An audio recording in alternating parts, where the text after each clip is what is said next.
Assalamualaikum warahmatullahi wabarakatuh. Kami dari kelompok 8 ingin mempresentasikan hasil diskusi kami tentang perang dagang Amerika Serikat dan Cina. Yang beranggotakan saya Dinda Adelia Amanda,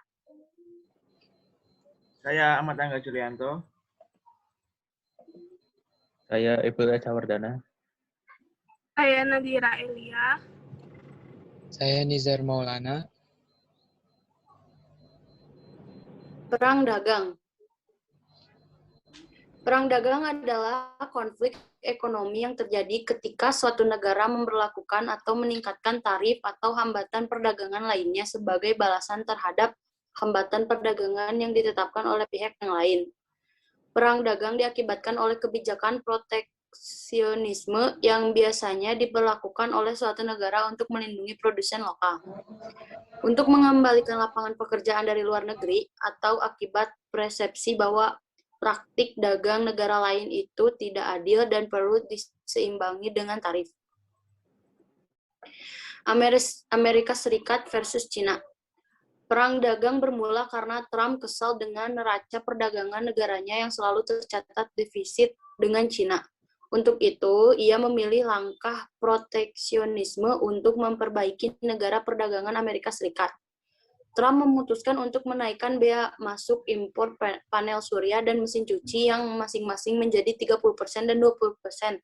Sejak saat itu, tepatnya 22 Januari 2018, perang dagang pun dimulai. Trump juga mengenakan tarif bea masuk untuk baja sebesar 25% dan 10% untuk aluminium.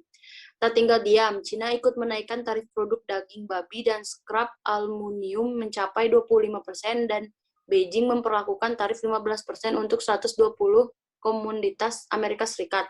Komoditas itu seperti almond dan apel. Cina juga mengadu kepada WTO tentang tarif impor baja dan aluminium. Keluhan ini disampaikan oleh Cina kepada WTO pada April 2018. Setelah itu, Departemen Perdagangan AS mengeluarkan kebijakan baru yang melarang perusahaan telekomunikasi Cina untuk membeli komponen Amerika Serikat selama 7 tahun.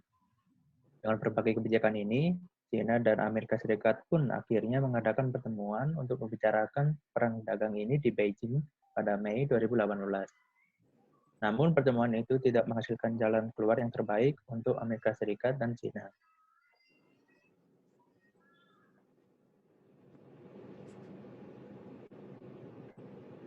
Dampak masing-masing negara. Pertama, produk Amerika Serikat yang akan dikenakan tarif tambahan oleh Cina seperti produk pertanian atau kederetan minyak mentah dan pesawat kecil. Kedua, Cina juga akan mengenakan tarif untuk mobil dan suku cadang dari Amerika Serikat.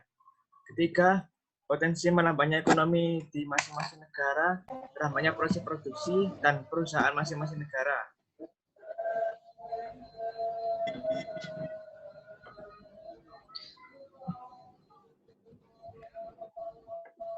Dampak terhadap dunia. 1. Menyebabkan perlambatan ekonomi global semakin mendalam.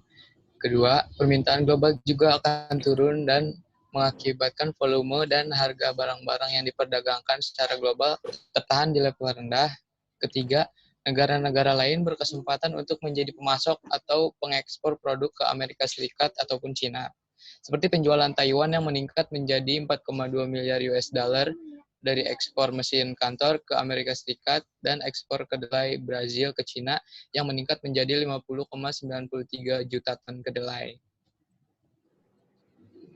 Selanjutnya, dampak bagi Indonesia.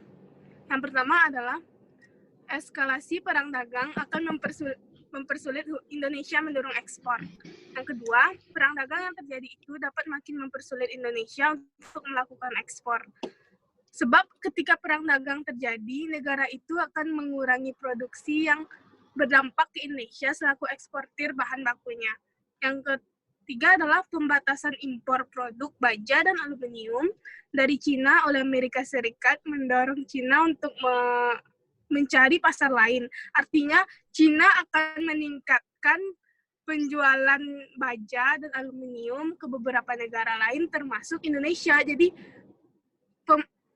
produsen yang ada di dalam negeri akan terambil pasarnya oleh Cina. Yang selanjutnya mengancam pasar modal, dan yang terakhir mempengaruhi pertumbuhan ekonomi. Perang dagang Cina yang makin tinggi tersebut menyebabkan Trump menambah bea masuk, akibatnya produksi Cina menurun yang menyebabkan ekspor bahan mentah dari Indonesia ke negeri Cina juga ikut menurun. Terima kasih. Sekian dari kelompok kami. Mohon maaf bila ada kesalahan. Wassalamualaikum warahmatullahi wabarakatuh.